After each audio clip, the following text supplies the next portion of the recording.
Eto, may bago, ha? Mga kalaban ni Digong, nagsalita na naman sa kanya, no? Nagsalita na naman upang siya ay tuligsahin, mga kaibigan. Upang siya ay tarantaduhin din. Kasi alam niyo, mga kaibigan, mga boss, mga sangyo natin dyan, yung institusyon na minsan, naging utusan din ni Digong, ngayon, tinatarantado niya.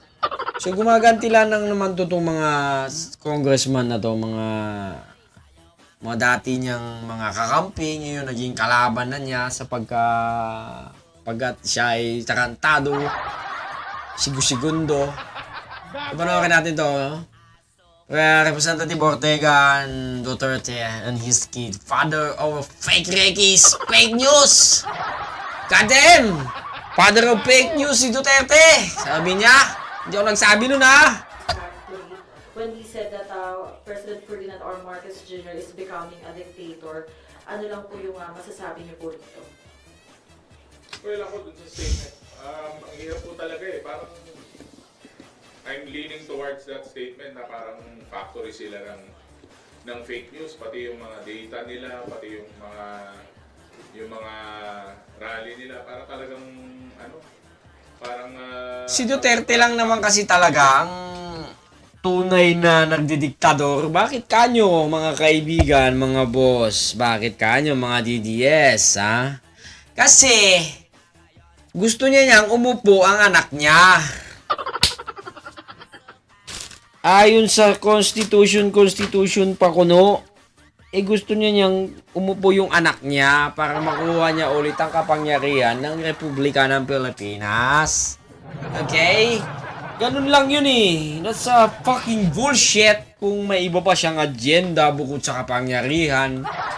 Kasi yung mga bata niya, mga drug lord niyang bata, na-dismantle na. Mismo grupo niya na namayagpag noong siya ay nariyan, na-dismantle na po. Sa katunayan, mas marami pa pong droga ang nakumpiska ngayong administrasyon na to kaysa nung administrasyon na ongoing ang war on drugs. Nasaan ang data kanyo?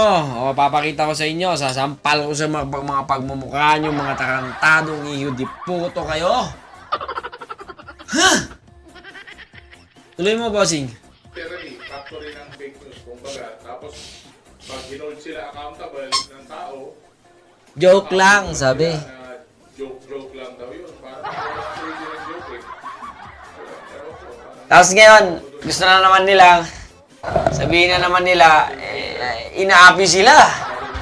O, kiningin ng kamatis kayo mga Duterte natics, Dutertards, Duterte bugok, Duterte duling, Duterte kamatis, Duterte kamatis na bulok. No holds bar tayo ngayon mga kaibigan, mga Boss Gila 29. So, bakbakan mo ng bakbakan, Boss Ortega. Pag-invento ng fake news, saka maninira sa, lalong-lalo na sa House of Representatives. Parang, Oo. Kita naman kung paano kayo binastos, paano kayo tinarantado, paano kayo minura, paano minaliit yung mga pagkatao ninyo. Kailangan yung resbakan yan. yung mga problema natin na nandiyan.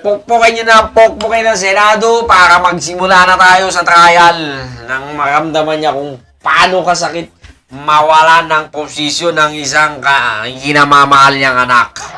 Yun lamang, adios!